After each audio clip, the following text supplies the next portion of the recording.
So we're here with Claudia. Thank you so much, Claudia, for coming on the podcast. We are missing one person today. We're missing Clayton, but that's okay. He had a huge baby shower yesterday. Oh my gosh! So he's expecting a baby very soon. Like I don't know within him, the, but within that's the amazing. coming months. I know, right? Isn't we that love amazing? babies. It's baby season. I know. And then I was talking with him, and he's like, "So you're next, Eric?" And I'm like, "Oh, Are well, you? I don't have a fucking Where's girlfriend. the baby mama? I don't have a girlfriend. I'm not married. Yeah. I'm not like. So what do you mean I'm next? That's I'm a lot like, of pressure. Here I am. My like, mom will hit me with that. She's like, "We're banking on you for the grandchildren," and I'm getting old, and I'm like, "Find me a husband." Exactly. Where is he? Yeah. Where's the father's child? Where's my you bring husband? me You know. a suitor, and I will possibly make it happen. You're from Kansas? So close. I'm from Nebraska. Nebraska. Like, so, they're all the same. They should just be like So one just- state, or that's like even better yet, a different country. That's considered like the South, right? Nebraska? No, it's the Midwest. The Midwest? Yeah, All right. Nebraska So you is guys like- don't marry your cousins out there, no? No, we do. You do? Yeah, but mine And are all dead. I'm sorry. I exposed kidding, you they're for not. That was I fucked. exposed you for being from Nebraska. It's okay. That's like the most interesting fact about me. I think there's many more interesting facts. Well, that's we just the- need that's we the just one need that to really peel back the onion brings the layer by layer. shock value. Like people You like know. lose their mind over Yeah, that. yeah. No, because he's looking It's at you, exotic. just like looking at you. Yeah. No, I mean, you're wearing you. Carhartt, so. I but mean, this is I'm Carhartt easily that she bought at a flea impressionable. market for Young and way impressionable. overpriced. It's actually only $60.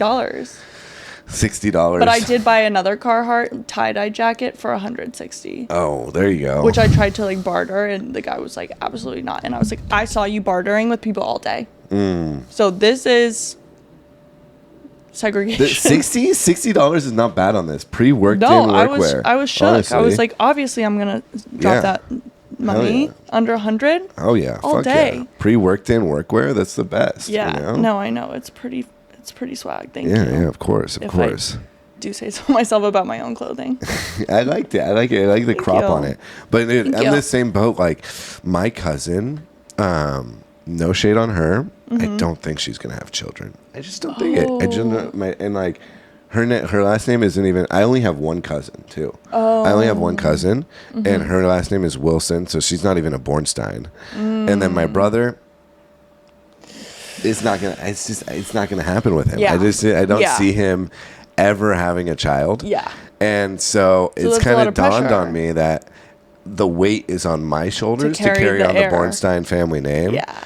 But like, you know, I can think have, about that too. I think about that a lot, actually. You know, except you have a clock on when you could have children. Correct. And I could have. I mean, shit. I could father children into my 80s if I wanted to. Yeah, the lack of like of like correlation between men and women and like the biological clock is like honestly the bane of my existence. It's terrible. I mean, but and there's so every much. female's existence Yeah. in Los Angeles, Yeah, California. it's terrible. Yeah, terrible. it's like really taking society by a storm. Yeah. I don't know if it was always like this or if it's just the era that we're in now with dating. Yeah. But it's a travesty Yeah, it is. for And then- single gals like me. And then you want somebody that like could take care of you, and then Yeah, you want the whole package. You don't want to settle. Especially if you're like younger guys in LA, there's like, especially in LA, they're all just being fuckboys and they don't want to settle down. Well, and they're younger in LA is like until 39. like, yeah, exactly. Like you Yeah. don't stop being a fuckboy if you're lucky until you're 40. Yeah, and so that's why you see that's these young like girls marrying like older guys, 100%, 45, you know? 100%. I actually tried to pull one of those. Oh, really? I gave it. I was like, I gotta modify. I'm doing it all wrong. Let's see what the fuss is about. I had like 2 FaceTime dates with an older man, and I had a mental breakdown. I was my like, gosh. I cannot follow through with this. Oh my gosh! Like how old? It's not for like me. what? 44. 44. How old are you? 28. 28, 44, I was like, and this 28. is what the girls Jesus, are doing, and like insane. this is the only way I'm gonna get what I That want age in life. gap is crazy. I That's know. a 16-year age gap. I just It's did mental insane. math. Okay, But that's like the norm now. yeah. Maybe it's not. I don't know. I don't know anybody that's dating that old. Like, that's crazy. I guess I'm like friends with a lot of like New Yorkers or like associated with a lot of New Yorkers. So I like see just a different a different norm over there, because that is like very normal over there. I was talking to this girl. I was dating this girl, and she was telling me that her friend was going on, her Korean friend. Koreans do it crazy over there. Yeah? So much wealth. Like, she was telling me these Really? like crazy rich Asian stories about this Korean girl that is a friend of hers that has not only a boyfriend but also has like a sugar daddy. And she had the sugar daddy fly her out to LA because she grew up in like Marin County, richest county in the country. It's like Silicon Valley tech country. Oh yeah, up in Northern Cal. And she had like her sugar daddy fly her out here first class, and then her boyfriend, and then she stayed with her boyfriend here, and her boyfriend like let her drive his Porsche all around town. And I'm like, why this have girl, I heard the exact same story this with girl an Asian girl? is because Asians know how to do it. They know what they're doing. They know what they're doing. They know how to get after it. You know? Yeah. They don't see like physicality or looks or attraction. That's they're so just true. Like, they're not they as see vain as like they us Americans. They see diamonds and they're like, all right, can you provide They me just those like diamonds? their vision is completely just superior. You might to say ours. you might say slanted. All right. Can you post stuff like that? Of course I can. Of course I can. We're having fun here. We're having fun. No shit. No hate. No hate. No hate. Just We love you guys. comedic intervention. So, but it's funny, dude. It's just crazy. Have you ever had a sugar daddy? No, I've always wanted to. Have you ever done like seeking arrangements? This like is taking a turn that I wasn't expecting. We could be honest here. Like, I love it. We Okay. could be honest. So I have gone on seeking arrangements. It was, I think like 5, right when I got sober, which I think this is a really common sober phenomenon. See, we're peeling back is the we onion get here, sober guys. and we are like, I don't know how to make money. Like, I'm just a fucking baby. I'm like, just a baby. I'm just a baby. I don't have any qualifications. Like, resume how? I don't have anything I don't have an experience. Like, what do you want me to write? Yeah. So, like, you get desperate, and, like, me, I definitely wanted to break away from my parents and, like, the fucking string, like, the hold that they had over me with money my entire life, because they were like, just get the grades, and, like, you don't need a job. And as long as you're getting the grades, like, we will fund your life, whatever. Yeah. So that's how I never had to, like, do any dirty work to, like, get shit from dealers, or like I never had to like prostitute myself. I never had to get like creative. Like I literally was just like out of money, fucking bankrolled by my mom. As long as I was like in school doing what I needed to do. Yeah. So then I get sober and I have no skills. So I'm like, okay, how does one operate in this society? Yeah. Like I just was born, so I am gonna do what the most like mainstream thing that I know about is like sugar babying or whatever the fuck that is. So I get on seeking arrangements. I'm literally like ill, like sick to my stomach, reading the messages, seeing the pictures. I cannot follow through with a single thing. I like delete it after 48 hours. I'm like, I'm not cut out for this life. I'm too vain. Sorry. I'm too, like, I've dated, like, great, cool people. Like, I just, like, am from a good family, whatever. Like, those are all, I guess, not and you even were really sober at this point, yeah? And I was sober. And You're I was sober. Like, you can't do that shit off. 100%. But I know so many women that have. Yeah. And, like, you get sober and you're so fresh and confused and vulnerable and, like, weak that you do, like, things that I've heard of people doing crazier things right when they get sober than when they were in addiction. Because of the sheer desperation, because they're not numb anymore and they're really scared and they're looking for like a way out. I don't know. I mean, it's a way to get out of your body. But I cannot follow through with it. No, it's hard. So I've never had a sugar daddy. It's tough. I never had a sugar baby. I don't got it like that yet. I'm still grinding, guys. I'm still grinding. They're different to the concepts. Top, okay? Yeah. One day you will. I personally think I don't need to use money to attracts women. That's because you're 6'4", or how tall are you? 6'3". So yeah, you don't have to do anything. 6'4". No, I don't have to do anything. You're right. Yeah. So, but I'll tell you a story.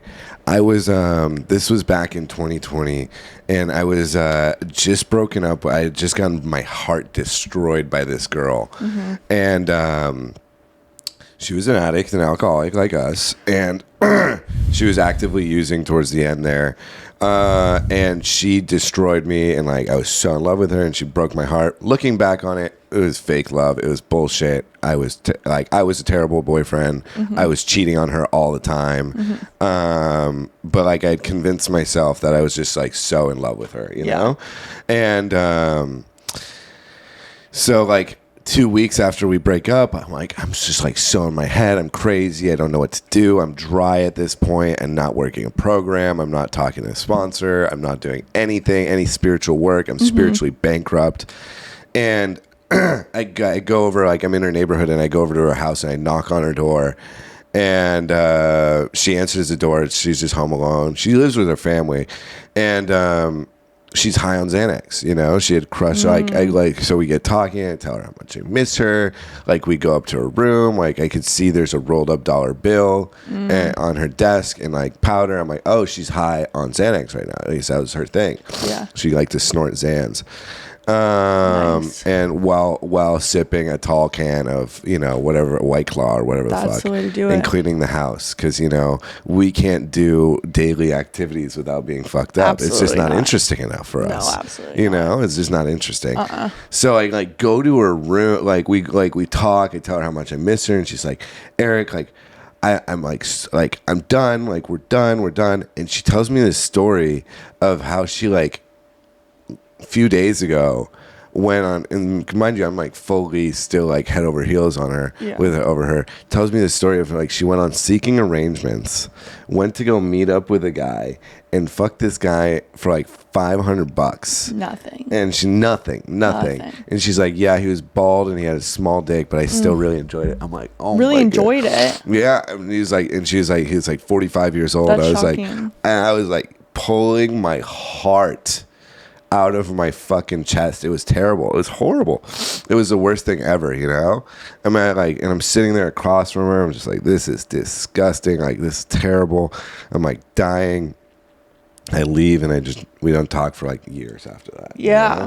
You know? And, but yeah, it was that's like fucking, you know, it's a place where young women can make a living, you know? Yeah. So, and they do if they have, you know, the wherewithal, which I'm not cut out for that life. Exactly. You know, you're not. And I don't know what it is. I haven't really analyzed it. I like to think it's some semblance of self-respect. Yeah. You know what? I like the fact that you don't have to depend on men to make your money. Well, that's the other thing. And I think that's like really important. That's the other thing is like I've grown up with, besides my dad and my parents like bankrolling me, like I resented that so much that I was always like, I have to get out of this and I have to become self-sufficient and independent. And that was like my first step getting sober, was like, oh, I have to get out of this like bind that I'm in. Oh yeah, 100%. And then I also was like, I never want to depend on a man, because I've just seen like marriage is so hard, and like seeing people end up, I don't know how specific I want to get, but like just like it's really sad to see a marriage where like they are no longer compatible, they should not be together, but like the woman is scared to leave because she doesn't, you know, she's too old, thinks she's too old to work, hasn't like acquired like the skill set in the last 30 years, and like she's completely dependent on this person financially, and that is like my biggest fear in life. Yeah. So like no matter who I end up with, like I will be trapped and like stuck, you know? Exactly. And that's so scary. That's what we are when we're in addiction. So it's like, if we're gonna get out of that and like create this new beautiful life, like we have to prevent that from happening in every facet. Yeah, 100%. 100%. I think, you know, it's really important to make sure you're just not shackled and chained to like anything or anyone, you know? but just not being dependent on like, because then you see these OnlyFans girls, right? And I'm not gonna be like, I think that is amazing that women can make money, like at that much fucking money on OnlyFans, but at the same time you're deriving all of your money from a male audience, right? So you're just depending on men to make money, you know. But so like, but there's like a timeline. You do it for a certain amount of time, you stack your money, because these girls can make, these women on OnlyFans can make hundreds of thousands of dollars a month. You know? I love OnlyFans. I love, honestly, I'm like so pro sex work. Yeah, I'm like, I think sex work is amazing, but again, you're depending on men for money. But again, it comes back to like, you know, you're depending, and like, but like, I think the smart thing to do for these young women would be do it for a short amount of time, 3, 4, 5 years, save as much money as you can, live a fucking humble lifestyle, you know, and then invest that money and do where you need to go. Use that money and open a business where you're not having to exploit your body or like depend on men for money, like for, you know, or get like some other job that isn't exploiting yourself or depending on men for money. Exactly. You know, because at the end of the day, like they're like, yes, I'm independent, but you're still depending on men for money. 100%. So, and there's an end date. Yeah, there is an end date. There's any industry where you're using your looks for financial gain, like it will come to an end. And that even comes for men, that also on the same aspect that comes for men too with physical labor. There's only so much men working in construction or doing manual labor. There's only they have a timeline on their career. They can only do it until their body gives out, you know, because if you're lifting, you know, heavy things every single day or using your body every single day to make money, it's going to give out. It's going to wear and tear. Yeah. So there is an end date on that. So I just, you know, my piece of advice for you guys is just save your money and use your head to make some more. Use your fucking head. You know, invest we are wisely. Clear now. Exactly. We do not have the fucking fog the drugs cause. Like, let's do something with it. 100%. So Claudia, I want to hear about your story. I want to hear, you know, what it was like, what happened, how'd you come out here from Nebraska, how'd you start using drugs, what kind of drugs you were doing, how'd you get sober, what was your rock bottom?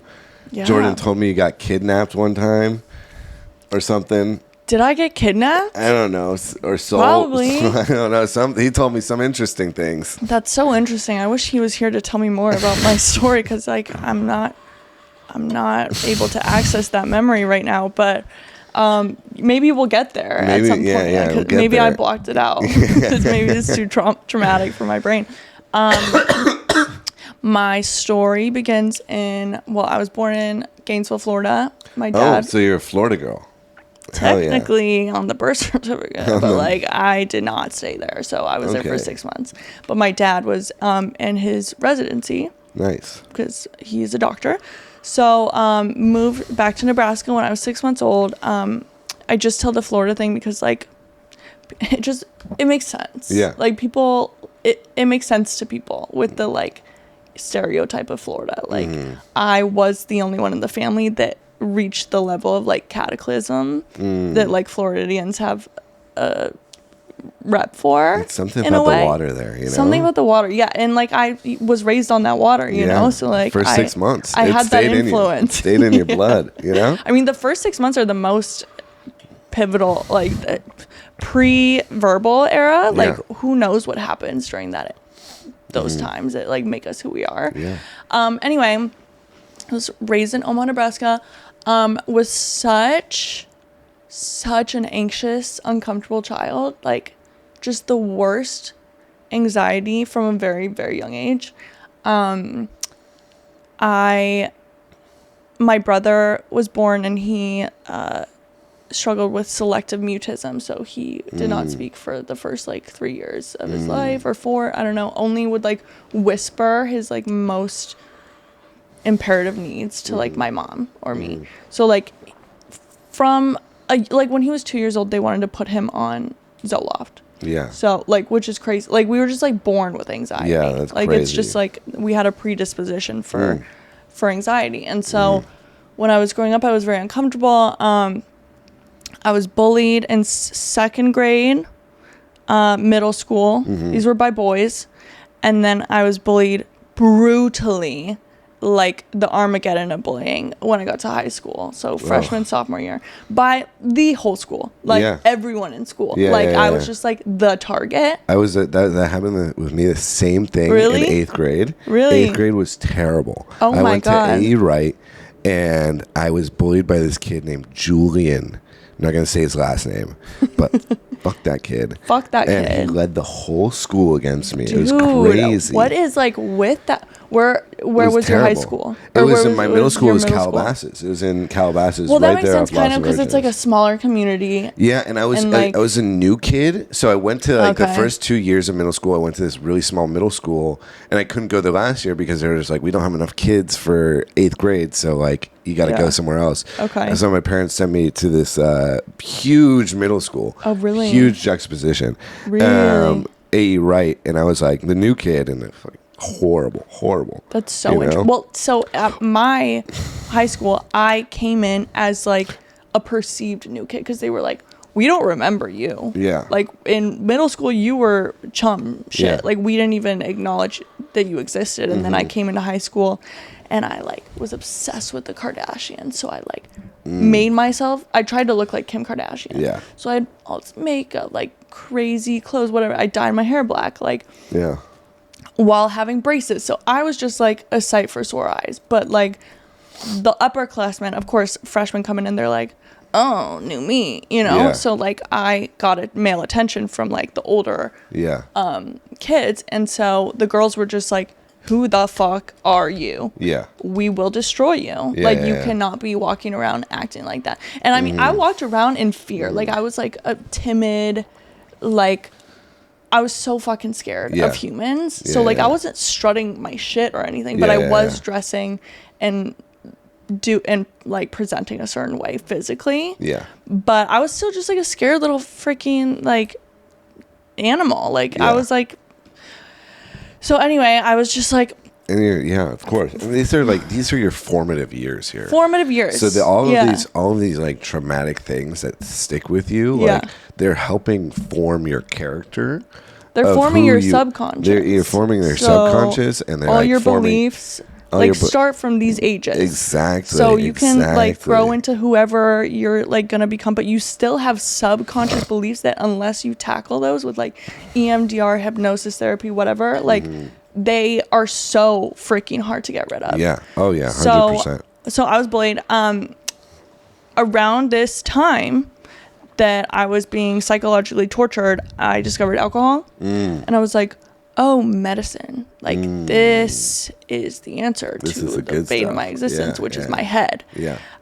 Because if my head's right and numb, like, I can deal with anything. Yeah. So I started drinking, and, like, from the beginning, I started using it really abnormally. Like, I would drink it.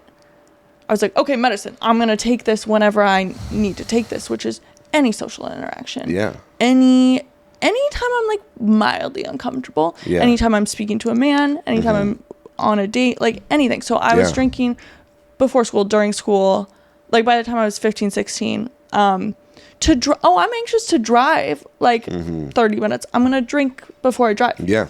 Calm myself down, you know? Yeah. So by the time I was 16, I had a DUI. When I got my first one at 18. Oh, nice. I beat you. Damn, you beat me just by a couple of years there. And then my next one would be at 21. So pretty good. Nice. Okay. Pretty stellar ages. Nice. I don't know. So my parents were like, oh, you don't get a car. So I got DUIs in other people's cars because I didn't get my first car until I got sober. Fuck. I got sober at 22, but I got my first car at 23. Nice. Yeah. Nice. There you go. Killing it. So I was on the dance team by some freaking fluke, and I danced on the football field, like completely inebriated. Like, I got hit by a car when I was 15, so I was like, oh, I can't taste alcohol, like, and it's like tastes like water to me. Like, I had all these excuses and reasons that people like believed, and then I did this thing danced on the football field, completely like mortified, embarrassed the entire school. It was against our rival. Like the whole school hated me more than they already did. Yeah. And then I remember they took me into the dean's office and they're like, "You're toast." And I was like, fuck. My boyfriend just broke up with me. Like, this is how I'm coping. He didn't. I called him after and I broke up with him just to like freaking like just affirm the story that I was telling people. Yeah. And so I was like insane, and I was just like constantly inebriated. I was taking Vyvanse. I discovered Vyvanse at the same time. Vyvanse and Adderall. Your poor parents. Oh yeah. Like I was getting carried out of parties. I was blacklisted from all the parties. Like people did not want their parents or want their kids to hang out with me. Like I was just a mess, and like they put me in alcohol counseling, like alcoholism when I was 16. There you go. So every Monday I had to go see the drug and alcohol counselor. Nice. Yeah. Getting in there at an early age. Oh yeah. Then I discovered California. I went to visit a friend who moved here from my high school. Who? Gabby Mariucci. Gabby Mariucci. Yes. Shout out Gabby. Shout out. And so I visited her and I was like, oh my God. And she was living in San Diego at that point. She was in La Jolla. La Jolla's beautiful. Utopia. Actual Utopia. Like still want to live there. Most beautiful place in California, probably. No, 100%. So I go there and I'm like, not okay. No. I'm like beside myself that this place exists on Earth. Yeah. And I'm like, this is the only thing that matters now. Yeah. This and being inebriated. Yeah. So I rev up my Vyvanse Adderall usage and I somehow get myself into California schools. Like my grades were brutal at like the first 2 years because I was so depressed, so anxious, couldn't function. You saw a way out. And then I saw a way out. You're like, I saw a way out. That's a little impetus for you. Exactly. Good word. Yeah. So so I modified my usage. I switched, amped up one thing and like kept the alcohol at bay. I mean, I still was like very much drinking almost every day, but I was like doing more Vyvanse than I was alcohol. So I somehow got into UC Santa Barbara on an opera scholarship. Opera? Yeah. You're an opera singer? The fuck? A woman of many talents over here. Hidden talents. Humble Renaissance queen. Woman. Yeah. She didn't even mention that. Yeah.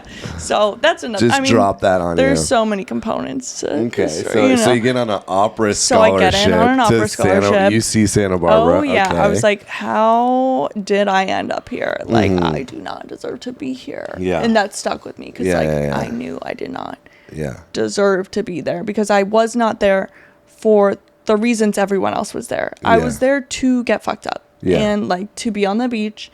And to like my only purpose in life now that I was in California was to be likable. Okay. Like and backing up, like that's really the goal all along. It's just to like be liked. Like I just want like validation and like friends. Of course, we all want validation. Oh yeah, that's just all we want.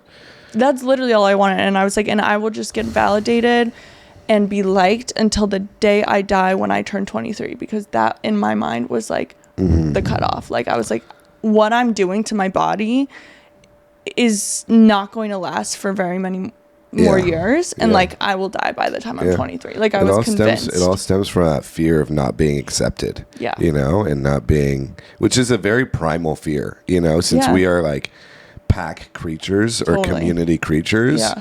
It is such a primal fear of like not being accepted. To not be accepted to the pack is like to die. Exactly. And that's why alcohol and drugs makes us feel so at ease, because we don't need to feel accepted or a part of or have community when we're using drugs and alcohol. It feels good to ice when you're using hard drugs or alcohol or any kind of drugs or anything that takes you out of your body. It feels good to be isolated. It feels good to be alone. You feel at ease and okay. Yeah. And it's when those drugs wear off and you have no community and you feel that loneliness and you're just like, fuck, I'm going to go pick up and use again so I could feel okay. Yeah. And that's why we always say the opposite of addiction is connection. And community is one of the huge parts of the, triangle, fellowship or community. 100%. Yeah, no, that's unity, so real. calm unity. I actually spoke at a meeting the other night, and the topic I chose was community. It's huge. It's huge. It's so important as newcomers too. So imperative. Yeah. So you were at UC Santa Barbara. I was at UC Santa Barbara. Drinking every day. It got to the point where, like, the first year I got by, don't know how. So much finance. And then I got accepted into a sorority. So it's just like every night of the week, every day of the week, there were parties. And like, I could not say no. I just couldn't say no, because like, I'd be like, well, I'm already drunk because I just drank alone to numb my pain and suffering. So I might as well. And then it would escalate, and I would be doing Molly, and I would be finding Xanax. So I didn't like go into severe withdrawal, because by this point I'm like withdrawing on a weekly basis, sprawled out in a ball on the bathroom floor, just like texting my mom goodbye, like once a week at least. Your mom's like, oh, here we go again. She's like, God damn it. She's like, do not disturb. She's like, can I block this bitch, please? Like, she's like, we need to hire you an on-call therapist. Yeah, it's like somebody that's like, I can't handle this. Exactly. So, I discovered Xanax, and then it's like a quick, steep downfall. And let me just tell you a story about, so I was in an art history class. What's it called? General education requirement, whatever. So this art history class was the hardest class I've ever taken in my life. Dude, they low-key always are. Oh my God. The memorization skills that like, our brains are just really not equipped to handle. If you're doing that on Xanax, let alone like being on benzos, alcohol, Vyvanse, like just not breathing a sober breath, like you cannot retain memories. Yeah, your brain's so mush. I entered that class just like ultimately fucked. There's nothing I could have done except for like get sober, and even then my neurons would have been so scattered that I wouldn't. So fried. Anyway, so I remember leading up to the final, I was like, I'm so fucked. So I stayed awake for 4 days on Vyvanse, trying to study these freaking like 500 more than 500 different art history like pieces of time that were like just so specific, like material, like was it Mesopotamian or Babylonian, like all these things. So I like go into basically psychosis the day of the final. So I'm like, I can't go to the final. I'm like, I can't even move. So I go into my roommate's room. I take a bong rip. By the way, weed never was my thing. Like immediate psychosis when I like took any form of weed. So I'm fully gone now. Don't know how, but my friend ended up coming over and walking me to my final. It was a huge auditorium. I show up 45 minutes late. I go into the bathroom, I stick my finger down my throat, and I just dry heave, and I pretend to throw up. And then I come out, and I'm like, I just threw up, like, I have to go. And they're like, okay, is your name on the test? Wrote my name on the Scantron, turned in a blank test. That's how I was behaving. I was, like, failing things with that kind of behavior. Jesus. Just, like, crazy behavior. So then my family's like, you're moving to Iowa. You're done. We gave you how many chances? Why you're done. Iowa? What's in so Iowa? My family moved to Iowa when I was in California. Okay, got you. So you became a Hawkeye, maybe? Oh yeah. Oh, you actually did. Iowa City Hawkeyes, oh, University of Iowa. Oh yeah. So I get to Iowa. Iowa's just like, what a culture shock! You went from UC Santa Barbara. I know. Like I finally made it. Isla Vista. Reached the goal that I wanted. Exactly. Even though I was in addiction, like I've never felt more connected to like a demographic.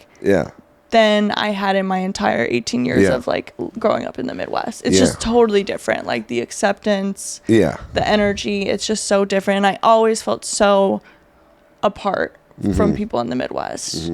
Not to be so black and white and like everyone in the Midwest is like closed-minded, but that's just the energy that I felt, especially, but like take that with a grain of salt because I was not okay at the same time, you know. So. I'm familiar with the Midwest. I went to University of Illinois Urbana-Champaign. Stop. for 3 years. Oh my gosh. So I was in the, I hit my rock bottom in the middle of corn and soybean fields. What? You know? So I completely get it, you know? Okay, so I don't really have to like. I completely understand the juxtaposition of going from the most beautiful school in the world, Paradise. Literally, if you guys don't know, UCSB is on the fucking beach.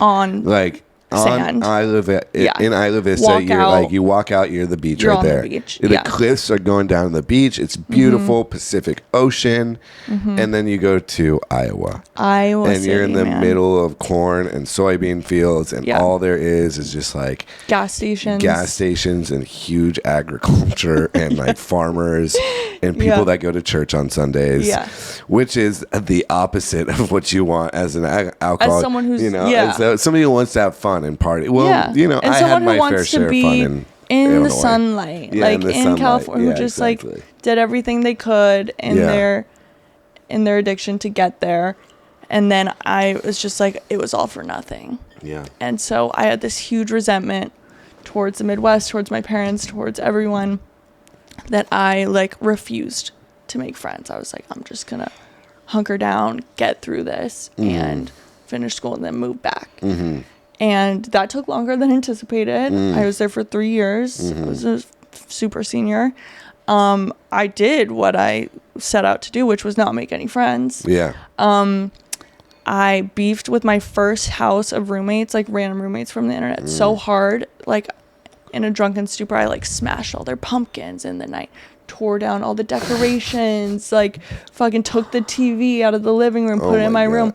At 4 a.m, I was like, what the fuck did I just do? Put it all back. Like, I was like insane. Yeah. And they hated me. They hated me. Yeah, I mean. And so it was a dark and dreary 3 years. It was my bottom. Like, there's no doubt about it. I was scared to walk on the side of the road, like on the sidewalk, because I couldn't trust my limbs. Like, I was so weak. My legs were so weak. I was constantly shaking. Yeah. I would drink it off and I would still shake. It was like just so deep, the weakness inside of my like bones. I was like living entirely off of alcohol and just no nutritional substance was like flowing through my veins. I was withdrawing incessantly. I was like doing horrible shit to all my roommates. I was stealing from them on a day-to-day basis.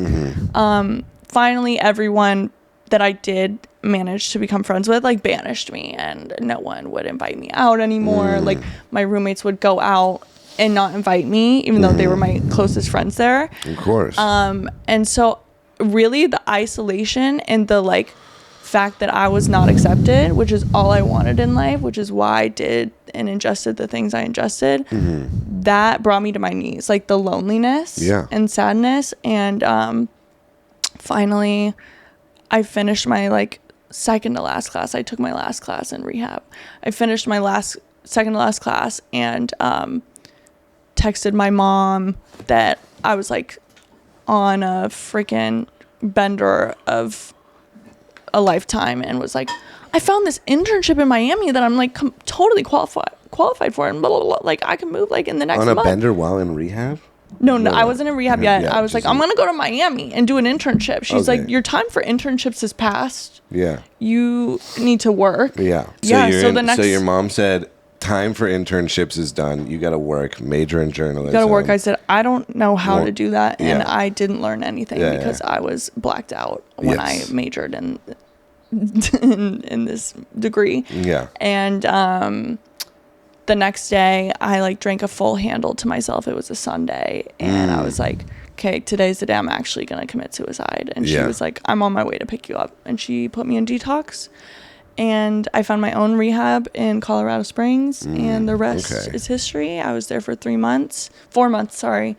And what age was this? This was 20. I got sober at 22. Okay. I turned 23 11 days into treatment. Okay, nice. Yeah.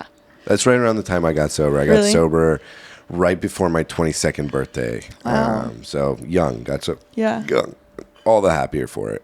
Could not make best decisions. Yeah, how blessed are we? Yeah, and so blessed. I still like kind of dragged my feet for the first couple of years, and that I was still really scared of people. And I was like, if I bring people into the mix, I will not stay sober. So I didn't reap the benefits that like we get through this program and through AA and like the community, the unity portion of the triangle. Of course. I totally negated that. I ignored it. Yeah. I was like, if I just like do the most strenuous 4-step of my life, like I will stay sober. Yeah. And I did, and I climbed mountains, and I did a triathlon, and I worked out like a fucking maniac to get rid of my like demons. Yeah, anything to get you out of it. Yeah, but I was still unhappy, those are all and I didn't even know. Yeah. I was so like dry from like my lack of like community. Yeah. But I was like completely oblivious to it because I was just in my own world of like nature and mountains, and thank God I had that. But like I didn't know the true like happiness that I could find through the program until I moved to LA 3.5 years ago. And I just got completely like flooded by like love immediately. Like it was just so welcoming here. Yeah. And I was like, I came out here, it was supposed to be a week. I was here for a month. I went back, I was like, this ain't it no more. And I got in my car and I moved to California like a month later. And my life has like completely changed. Yeah, that's wonderful. That's beautiful. It's a beautiful thing, you know. Especially the fellowship out here, the community that you find out here. It's a really, really beautiful thing. That's why like there's so many, like, who doesn't want to be out here, you know? It's gorgeous, you know? That's why it's so expensive out here. Yeah, worth it. You guys where there's a will, there's a way. You will make money. You will figure it out. Yeah, exactly. And I did, and I, like, the lack of acceptance thing that I grew up with and, like, the loneliness that I experienced, like, I have not felt since being here, and it's just crazy. It's truly crazy, like the connection that I found in this program and California. Like I just such a West Coast girl. Like of course, it's just where it's at. So what are you doing today to stay sober? Hard-hitting questions. How's your recovery looking like today? My recovery today,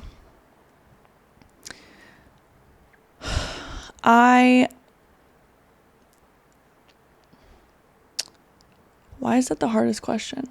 So, I'm going to hit this. Yeah, go ahead.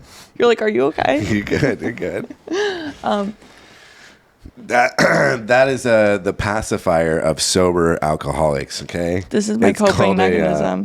What is that, a flume? This is a flume pebble. It's a flume puff. Clear flavor. Clear flavor. It's the only flavor I'll do. Do they not do, they don't do like I don't do the flavors. I just don't. They don't, do they still sell the flavors? They or do. Is that like illegal now? No, they do, but you have to be like, gotcha. Give me a blueberry raz, and then they'll like go under the counter and it's like they're not on the shelves anymore. Give me that lychee mango ice. Give me that raspberry, strawberry, ice, blueberry, mango. Exactly. I want to coat my lungs in candy like flavored vape from China. Okay. No, and those vapes make me so ill. So I literally can't. I can't even hit them for funsies. I don't know what's worse. I don't know what's worse is vapes or smoking. Both of them are terrible. We're gonna find out in a few years that these are worse. I guarantee it. 100%. Yeah. So today, to stay sober, service. I have sponsees. I have 4 sponsees right now. Love them dearly. I do hot yoga 6 days out of the week. I still am obsessed with working out. It's, as an anxious person, it's like there's nothing more effective than like physical exercise. Yeah. Writing is like the tool that is just so overlooked by like the world as a whole. Like there's nothing more therapeutic, I think, than like the 4-step did save my life. Yeah. Just the extensive writing that you have to do. It's like a form of EMDR. You're like literally reprocessing memories. You got to put it out on paper. People don't understand the healing power of putting pen to paper and actually thinking and translating that into something physical or a tangible like idea that is in front of you on paper that other people could see. Yeah, and it's a release. Because when it's bouncing around in your head, it's not going anywhere. It's not real stuck. When it's bouncing around in your head. When you put it on paper and it's in front of you, and then other people could read your thoughts, and other people could see your insane thinking. Yeah, then it's real. It's then real. You know, then we could. And it's humbling. Exactly. And it's very humbling. it's jarring because it's like these thoughts and ideas that I have in my brain like are not even real. They're not even real. No. Most of them. Like these fears that I have, like where is the basis of this fear? Now that it's on paper, it's like so clear that it's just that. It's just a fear. Yeah. So writing is like a huge tool for me. Always has been since the moment I got sober. And I like to tell sponsees when they come to me with a problem, like, have you written about it yet? Or have you prayed about it? You know? Yeah. And I love praying. Praying is also a beautiful thing. But I do it every day. You gotta do it. Puts me in connection with my higher power. Yeah.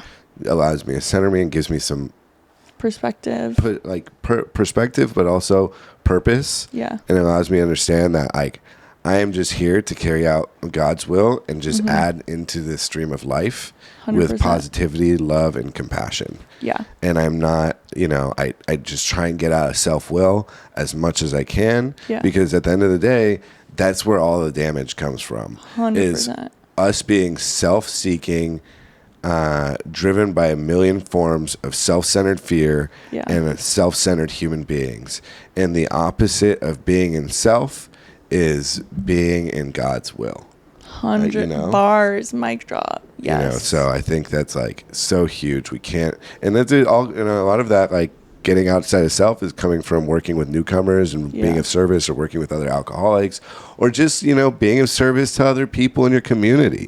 Whether it's your family, your friends, your coworkers. There's small things that you could do to be of service every day. 100%, and just staying open and honest and like letting people know where you're at has helped me. So like being communicative with friends and other alcoholics and just like not putting up a front. Like I let people know where I'm at. Yeah. And that gives people the space to like feel comfortable coming to me and which allows me to be of service even more. Yeah, so like I had a girl from Colorado who knew me in my first year. I worked with her at a restaurant.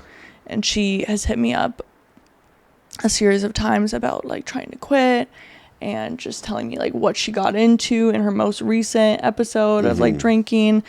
And she is like a week sober now. She's just raw dogging it. Kind of doing AA. I know. And I was like, do you have a book? That was my first 2 weeks sober, was just raw dogging. Oh my God.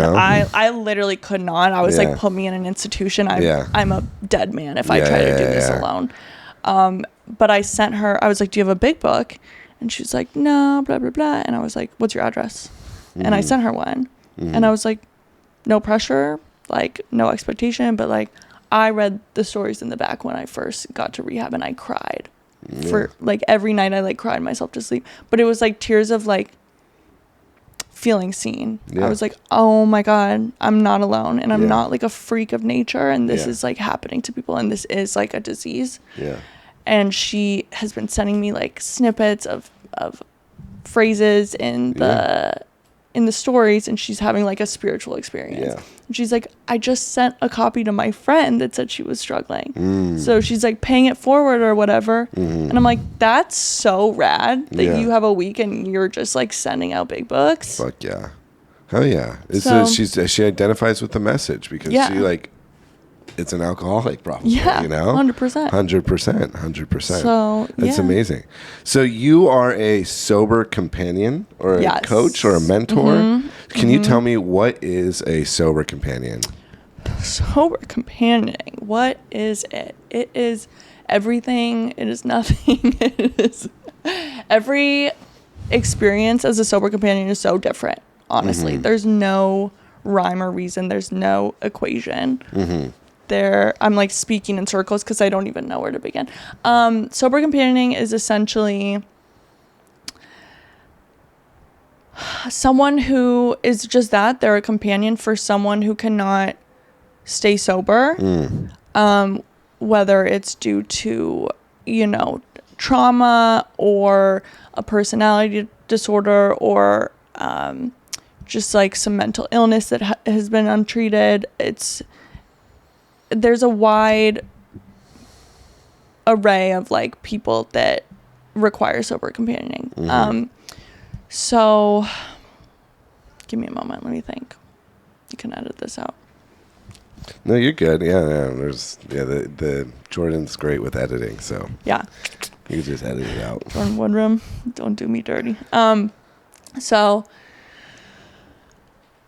I love to work with younger clients, so like 19-year-olds, 20-year-olds, because I get it. Mm-hmm. Like I get why you wouldn't want to stay sober. Your brain is not developed. You don't have a reason yet. Like nothing is that deep yet for you. Like you don't have to provide for yourself. You don't like if you can afford a sober companion, then you're not providing for yourself. Yeah. You're getting bankrolled by your family. And daddy, yeah. You know? And there's so much money in LA and there's so much money in New York and London, and that's why those are the main hubs for sober companioning. Mm-hmm. But really, you're just there to make sure the client like has a support system, but also like if they run down the street through moving traffic, like you're right on their heels. Okay, like gotcha.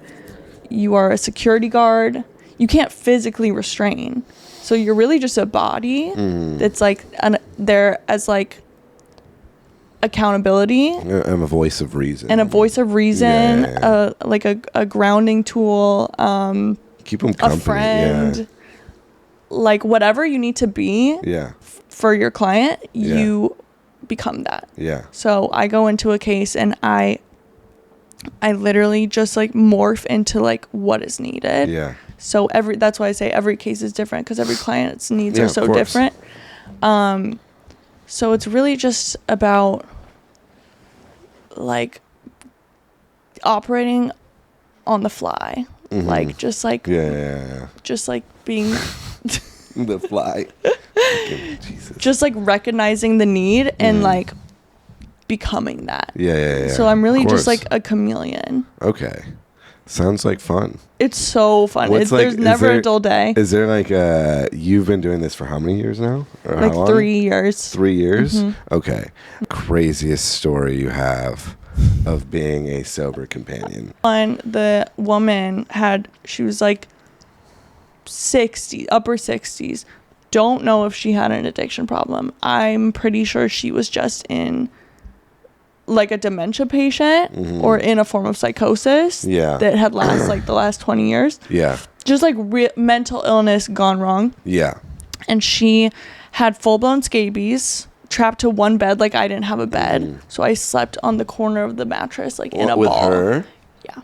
Did you get scabies? Before I knew that she had scabies. Oh my God. That's how I got scabies in college. I was sleeping with this girl that gave me she had scabies. She gave me scabies. It was fucking gross. It's insane. Horrible. And how did I not? I didn't even know what scabies were. Yeah. Like, and then you itch everywhere. Oh my God. When I got scabies in college, I came home. So it was funny.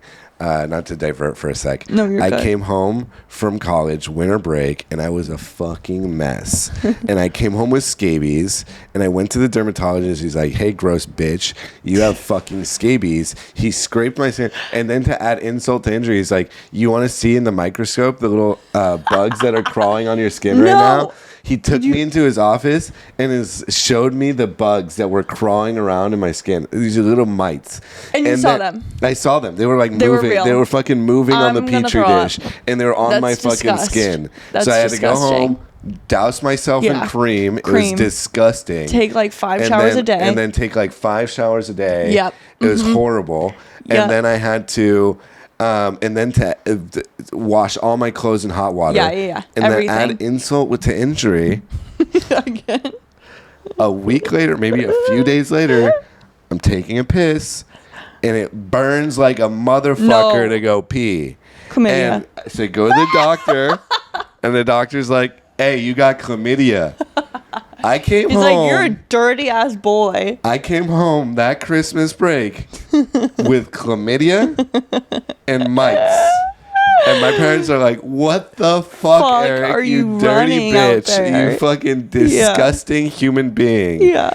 And those are the gifts of alcoholism and addiction. We love it. Those are the promises of addiction. Those are the promises, Get some chlamydia and alcohol. Because that's the thing. And for all of you guys that don't know, sober companioning is like a 24-hour job. Like when you're on the clock for days at a time. You're sleeping with the client.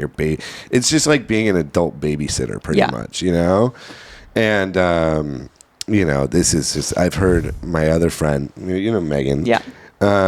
She's also a sober companion. And she's told me some crazy horror stories, like dealing with her client, Oh my gosh. It's just insane. And just like the mental illness that just runs rampant in these families that like don't actually want to do anything about the issue at hand. They just want to throw money at it. They are throwing money at the problem, but it's also sometimes goes away, they've tried everything. Sometimes they've really tried everything and there's no avenue that has been left untouched. Yeah. And so at this point, they're just keeping the person alive. Yeah. And that's so disheartening. Like, you are literally just there so the person doesn't die. Because, you got to keep that hope, There is, we are the hopeless variety, Yeah.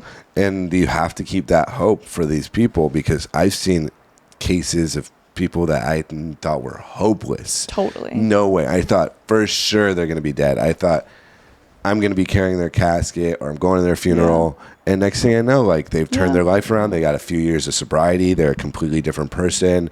Kind of like how Bill was sitting across from, what's Evie? Evie. And he's like, this is a completely different person. Yeah. I can't recognize him aside from his physical appearance. I cannot recognize him. But sometimes there's so many cases like that. Totally. And then you have to recognize like that not everyone's going to have the same path that you did.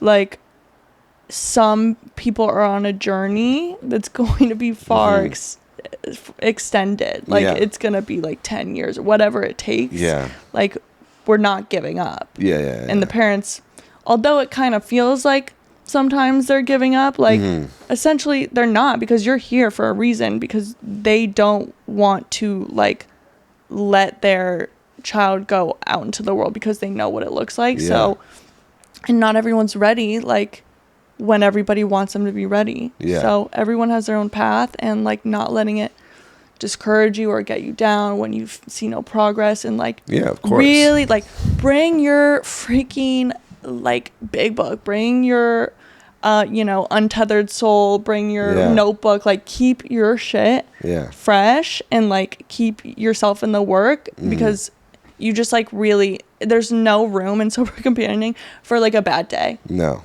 Like, you're going through something, you have to shove that shit to the wayside. Because you're getting paid to be on, You're getting paid to regulate someone else's emotions. And to do that, you have to be regulated yourself. You have to be regulated. Yeah. I did sober companioning for a little bit. You did? Yeah, I did. I've done like a couple jobs before here and there. And they're interesting. Some of them were like really easy. Most of them, all of them were like, actually, all the ones I did were really easy. I only did it like a handful of times. Yeah. But like, they were really fucking easy. That's great. Which is like, I was so lucky because I've heard horror stories. Oh, yeah. So like one of the easier ones I did was like 2 years ago. I just stayed with this guy at his apartment, and he was just detoxing off heroin. And it was just like, make sure he gets his meds, and make sure he takes everything he needs to take, and take his dogs out on walks. And then the guy was just like, don't talk to me. Don't, just like, he's no, but like in the nicest way. He's just like I'm going through it. I don't want to like socialize. I don't want to socialize. Like, no just small order. Talk. No small talk. Just sit in the other room. Like, check up on me every few sure often. I don't die. Yeah. He was an adult, like completely fully there. He was like a teacher. Like 100% there. Totally normal. Just totally normal. Like, and he was just like, I'm just kicking heroin and fentanyl right now, so just like make sure I don't die. Yeah. Sit in the other room, watch and I watched the whole entire season of House of Dragons. And I just was like, checked on him, and I ordered DoorDash and Uber Eats for us, and that was my job. And they paid me like $900 a day, like for to be there for each 24-hour period. It was like great. I'm like, fuck yeah, I'm like getting paid to watch House of Dragon. Hell, fuck, why I mean, not? some days I look at my life and I'm like, how did I luck out? Yeah, like how did I get this lucky? Exactly. Like I'm just like, because I'm in school, so I'll be just like doing my schoolwork, watching Prison Break, like going to the gym with them. That's and an old show. Oh my god, it just came out on Netflix again, and I'm binging it. Oh my god, it's really taking me back. Yeah. And I'm just like, wow, I'm just like doing all the things that I would normally do with a cool person and like getting paid for it. And I just feel so overwhelmingly grateful, but you know, they're not all like that. Yeah. And especially in the beginning when you're just trying to get into the industry and you don't ask the right questions and you don't know right from wrong, because it's like such an outlandish industry that nobody's talking about. Yeah. So you're like, oh, okay, like this must be okay. But, like, a lot of the times it's not. A lot of the times it's shady. And in the beginning, it's really hard to, like, advocate for yourself and, like, what's some of the shady stuff that you've seen in this, working in your side of the industry? Well, just, like, things like when I'm with a client in psychosis who's, like, running around Santa Monica trying to find drugs at 24 hours a day, like, there needs to be someone on at night. It shouldn't be just one person on 24-hour shifts for 5 days. Like there needs to be a night companion. Yeah, there needs to be an awake that, companion. Because this person on meth is not going to sleep. You know? Yeah. Like, so stuff like that, and that's like, I don't know if that's like penny pinching or just like a lack of oversight, but just things like that. Things happen, and like also people running these companies and like sober companions were just human. Yeah, and there's human errors like bound to happen, especially if you're with someone for like a month. Like we all make mistakes. Yeah, of course. So that's the thing with like that people don't know is that like how big the recovery industry is in Los Angeles. People think of Los Angeles and they think like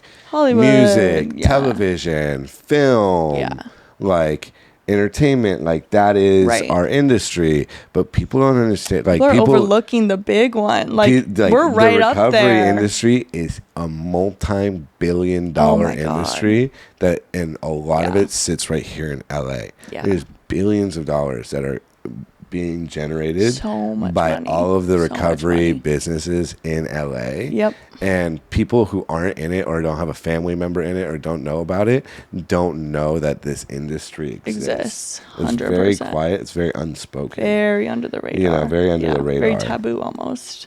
A little taboo. You know, so. Sorry, I've been fucking coughing all day. You're good. So you came out to California, and what year did you come out to California?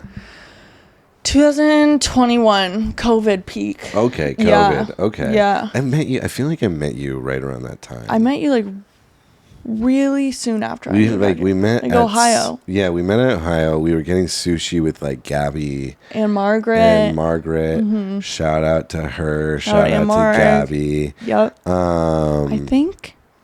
I think Jordan was there too. Was he? At a different table. It was just us four at a table, and then Jordan, I think, was at a different table. I didn't know Jordan yet. Really? I thought like maybe wow. I Jordan was like one of the first people I met. Of course, he's such like an affable, gregarious guy. He's just like always just like shaking hands, kissing babies, getting out there. He's a politician. He's a politician. Yeah. You know, unspoken, quiet politician. You know, with face tattoos. Jordan Woodrum for president, 2024. Yeah. JW.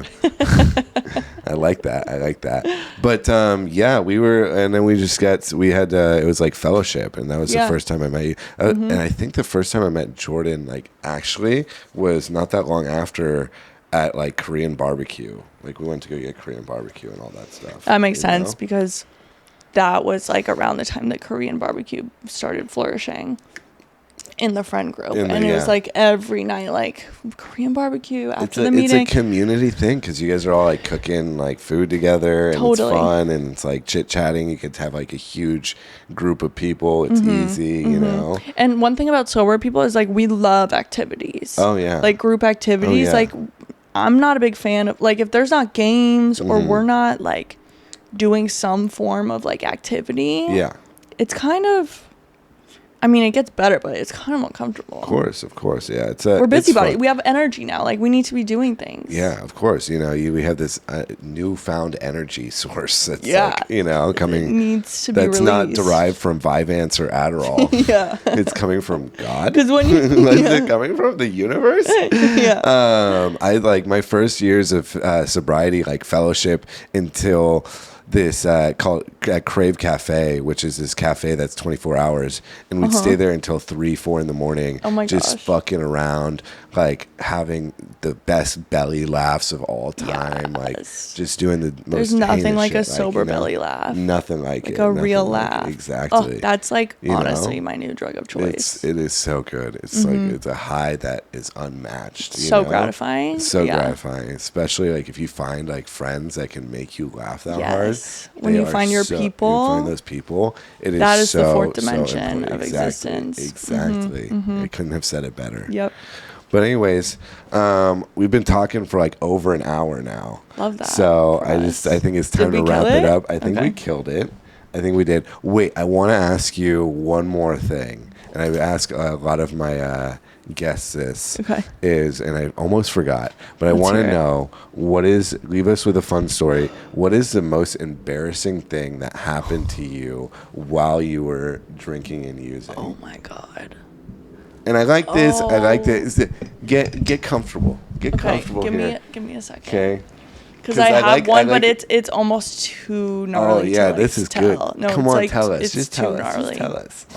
Let the people identify. I want to see if I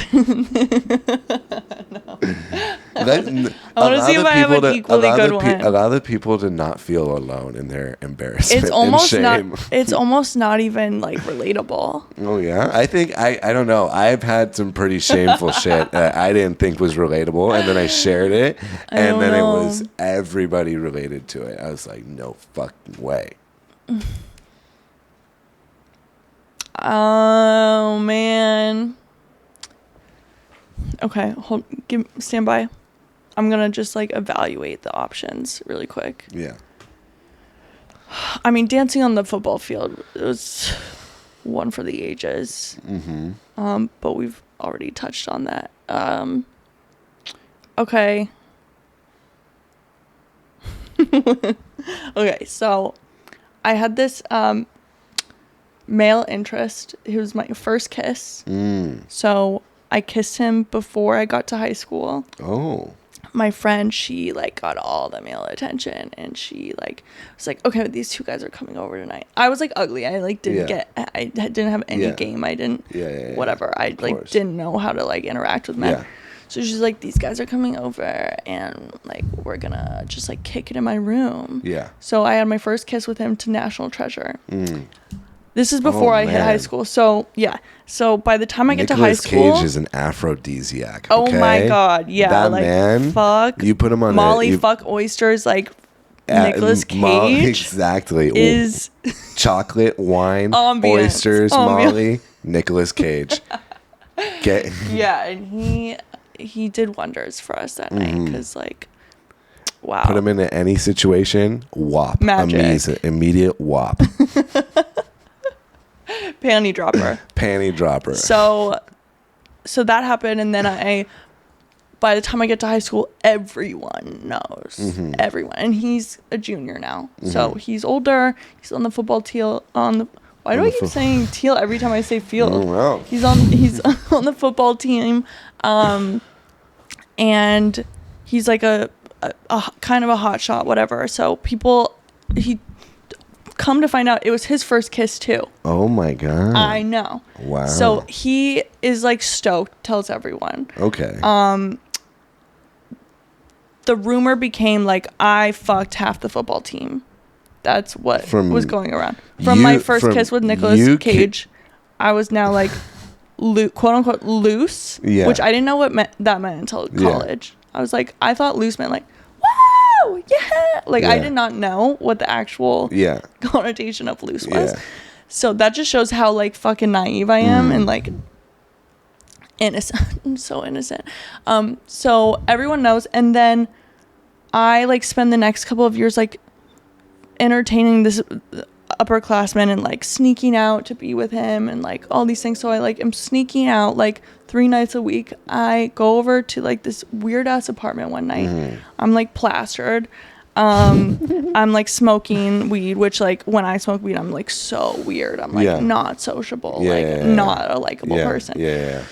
So I'm like sitting on his lap and I'm like dying laughing at something someone said, and I fucking let it rip on his lap. Like, I farted so fucking loud. Oh my God. The entire party stops. Everyone looks at me.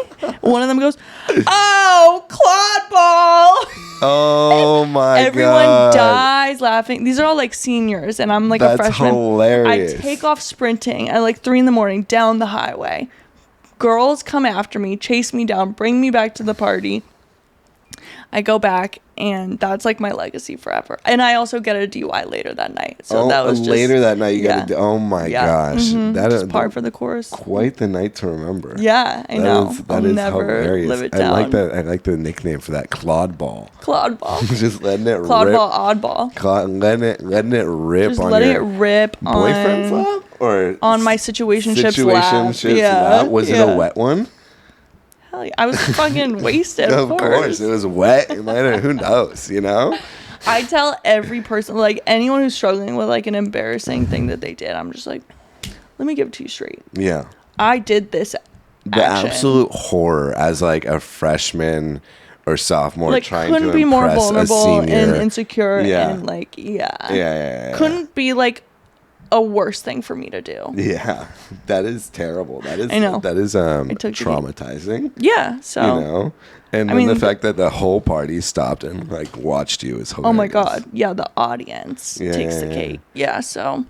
Well, thank you for coming out and ending this on a high note with the Claude ball story. Love it. My pleasure, honestly. So if somebody is in need of a sober companion, how can they want your services, how can they find you? How can they contact you? Under Family pressure, members. Instagram, hit me up. We'll tag you. DM me. I mean, you should go through an agency, but like you can go through me. It's fine. Yeah, just go directly to the source. Yeah, right? just, Right to the source. Come and get some of this. Yeah, come and get some of this. Yeah. You know, she could teach you how to fart on your boyfriend's lap and get through the emotional If I can live through that and like sit here today, like you can get sober. No, but really, if you guys are looking for resources or help in getting yourself sober, getting a family member, please reach out to Claudia. Please reach out to me.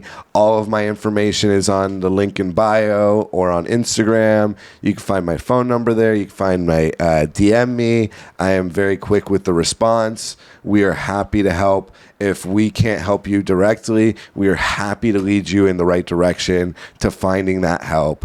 This is what it's all about, people, is just making sure that you guys get the message of recovery and get help as much as possible. So feel free to reach out. Anything else you'd like to say?